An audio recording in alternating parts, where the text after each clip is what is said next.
Greetings, everybody. We're back at the Snow Goer Garage, and look who stopped by. It's Steve Cowling from Skidoo. How you been, Steve? I'm great, John. How about you? Well, we're doing good. You know, would much rather be in an auditorium this weekend. I mean, this is actually my birthday weekend, and I've spent pretty much every one of my birthdays in Syracuse, New York, at the Big East Powersports Show. And we know you've done a lot of shows over the years. What do you enjoy about going to the shows? Well, you know, it's a chance to talk to consumers. You know, they come in, they want to tell you what they like, what they don't like, but it's also a chance to go over the sled and say, here's what's new and here's why it's new.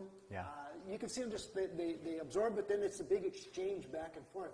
They've got ideas about why don't you do this, why don't you do that. So that exchange is what I really miss. You know, when we meet with your engineers, more than any other brand, they talk about the feedback they get from consumers, whether you guys ride with them, whether you do focus groups, whether you talk to them at shows.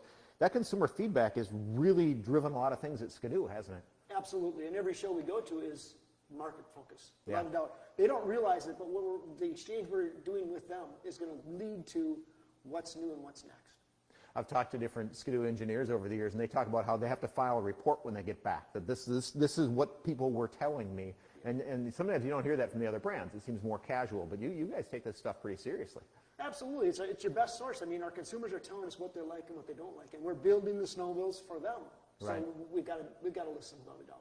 Well, we'll get to this buggy that we're standing around here in a second, but let's talk about your big news for trail riders this year. You made some big moves on the Mxzs and the Renegades that if you just look at the machines, they don't really look that much different, but they ride different. We get a chance to ride them, we know. Right. Talk about all the parts that have an X on the end of them for 2021. Right. Well, you're talking about R-Motion X, you're Yep. talking about Raz X, and then Pilot X skis. Big differences this year in the way the chassis performs, for sure. Like John said, his guys have had a chance to ride it. I've had a chance to ride it, obviously. The way the snowmobile goes through the bumps now, the way it turns, is drastically changed from previous years. Absolutely. And most of it's related to the rear suspension. The R-Motion X has got a longer front torque arm. It's got a longer rear arm also for a little more travel. But what it really does is that longer front arm just keeps the sled planted in the turns much better. So it's a little bit more of a flat angle coming off when you get back on the gas. The skis stay planted better. Little wider front end from the Raz X combines with that ski. Everything about it makes that snowmobile track truer, track straighter, and allows the rider to go a lot quicker through the bumps. You know, in the first issue of Snow Goer, we did an interview with one of the Skidoo engineers, and we talked about it, that it's, you know, we're talking millimeters here and a half an inch there and things, but it changes the attitude of the snowmobile. It still feels like a Skidoo, but the front end just feels more planted, and it goes through the bumps so nice. I mean, you know, the first time you rode it, what were you thinking? I mean, because did they do with you what they did with me, where it was ride it first and then tell us what you think? We're not going to tell you what we changed until after. Same exercise. We did it a couple times. So the first time we did it, the skis weren't done yet at that point. Okay. So it was obvious the suspension was working really good, but we were still getting a little bit of slide in the front end of it. So they were fine-tuning the ski at that point. The next time we came back to ride it, about a year later, we got on it again, and it's like, wow. They nailed it with that one. Okay, so by that time, they dialed in the front end where they wanted it to. They had the back end working great. But every time I rode it, it still went through the bumps like a monster. I mean, you could just pin it through the bumps. So the little fine-tuning back and forth like that makes a huge difference. Like you said, you're talking 30 millimeters on the front arm. Not a ton. Okay, that's probably one of the biggest changes. But in the front of the ski, you're talking 8 and 9 millimeters that made a big difference. Yeah. And when Steve did 30 millimeters, this isn't 30 millimeters, this is 30 millimeters, but it's little changes that add up. Now, one thing that I thought was interesting with what you guys did with this is that cam you put on the front arm mount, where you can change, if you're a person that likes the lighter ski feel, or if you're a ditch runner or something that likes to, you know, pop the nose up every now and then, you can mount the front arm in a different location. Well, you tell them about it. Well, what you do is the arm on the front rail mounts down here, so you can lower that. Okay, so you've got a steeper angle on the front arm, and that steeper angle on the front arm gives you that livelier feeling in the front end. So it will pick up the skis easier. It will carry the front end higher when you're on the throttle. So a guy that, like you said, likes to run a lot of bumps in the ditches and what have you, or just really rough moguls, he may prefer that setting.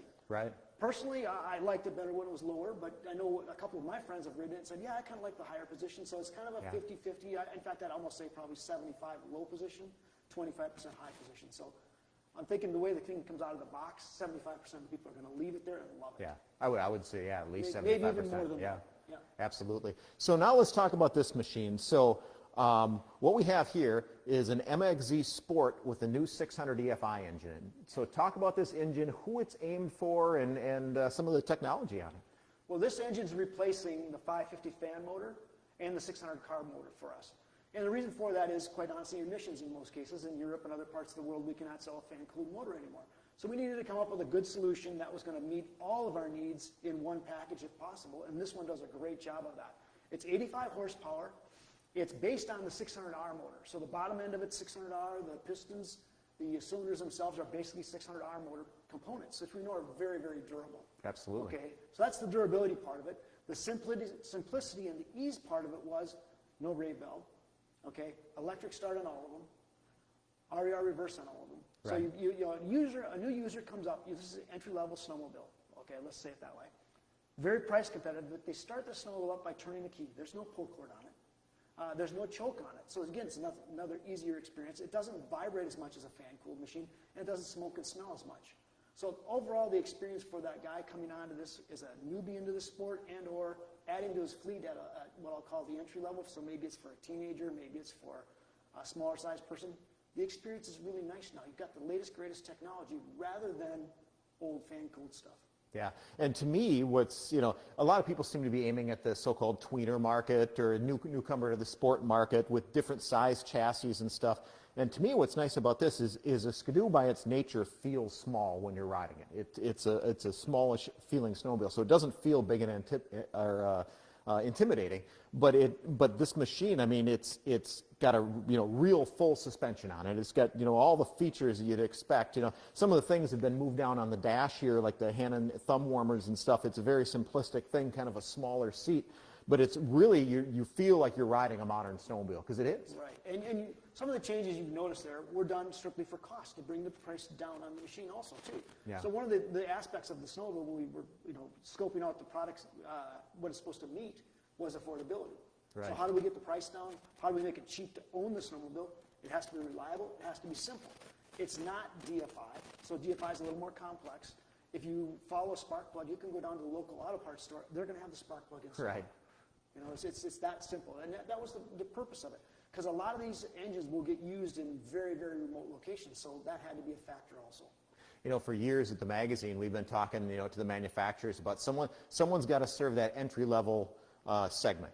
And now what's cool for us is all four brands are serving it with some sort of product. They've all got their own take on it, but it's neat to see that everyone's taking that seriously, because we all have a vested interest in the long-term viability of this sport. Absolutely. Hey, let's switch to parts, garments, and accessories, because you brought some toys with us. Skidoo has made a lot of hay over the years with really, they're coming with the first really cool modular helmet. You've now got the extreme version of that. This is the oxygen helmet, okay? This is the helmet that people turn to when they're sick and tired of fighting fog. I mean, it's not a cheap helmet, so you fought your way through what you thought would work for you. You found out it didn't work, and you go, look, just give me a solution so I can see. This is the solution we end up with most times, okay? It's got a great big field of vision on it. It's a heated shield. In fact, it's controlled by three different levels of heat, which you control on your remote control right here. So it makes it very easy to get a heat level in here that's going to keep it clear, and also you're going to feel the warmth of it on your face. So nice wide field of vision. It does have a sunshade in it. You can pop the sunshade up and down. Fully featured helmet. But this is, again, the solution people are looking for when they're tired of fighting the fog. Nice connection on it. It's magnetic like this. So when you get off your snowmobile, you can disconnect it like this. Yep. You release the cord from it. Or we have another new solution this year, which people might like even better, called E-Link. Let me grab that for you here. I think that's in this box. Yes. All right, this is a piece that will mount on your snowmobile. It actually mounts right here on the snowmobile. For Skidoo owners that have a desk cord, this combines your desk cord and your power cord. So you no longer have the desk cord here and your power cord for your helmet running up here. You're going to combine them into one. And the nice part about this is it stays clipped on your jacket or inside your jacket, wired right to it. You walk up to your snowmobile, you put your helmet on, flip it on here, and it self-locates. Just like on the back of your helmet, it's got the same magnetic connection to it. Very simple, very easy. When you plug in your desk cord, it will automatically self-locate. So again, on and off the snowmobile quickly and easily. It's an effective solution. And again, it's about ease. Let's make that experience better. And that's when we talk about our engineers going to shows, when we talk about our parts and accessory people going to shows. They're looking for what is an irritant, what can we solve for you, make this a better sport overall. Right, perfect. And the other thing, I mean, we could probably do an entire segment on the helmet, but even, you know, you built in things for sound reduction to the user's ear. There's cones in here and stuff. I mean, it's such a high-tech helmet. You know, we did a recent story on it. Somebody else is doing sound reduction, and it's neat that, you know, all aspects of snowmobiling, people are considering now to make them just more, go ahead and talk about those since you pulled it out. Well, you've got the removable earpieces in here, so do you want it covering your ear and keep it nice and quiet? You can take them out if you want to hear a little bit more of the wind around you. You've got a front, let's see if I can get this open without there it is. So we don't. You've got the front deflector here that's removable, or keep it there. You can see the sunshade here that can go up and down. It's in a heated garage up here, so I mean, this is really a very high-tech piece of equipment to solve again, an issue that we have with snowmobiling, which is fog and vision. So we've got a review of this helmet coming up in our December issue of Snow Goer, so people can look for that. We get a contributor who spent 2 seasons with an oxygen helmet and has all sorts of feedback on it. You'll notice that Steve left all the stickers on this one. There's a reason for that. We're actually going to give this helmet away. Well, maybe not this exact helmet because we're going to do it in your size, but anybody who wants to share this video or even just like this video over the course of the next week, even if you weren't watching live, we're going to pick a winner at the end of the week, and somebody's going to get themselves one of these, $600 helmets? Yeah, they're an expensive helmet that works really well, though. Yeah. $600-700. Perfect. Well, really appreciate you stopping by, Steve. You know, it's we're trying to replace the energy of the shows, and we hope you guys are appreciating that because we all miss you guys as much as you probably miss the shows as well. But before we go, you know, there's one thing you really got to mention, John, and I hope everybody realizes John was just inducted into the Snowboard Hall of Fame. Here we go.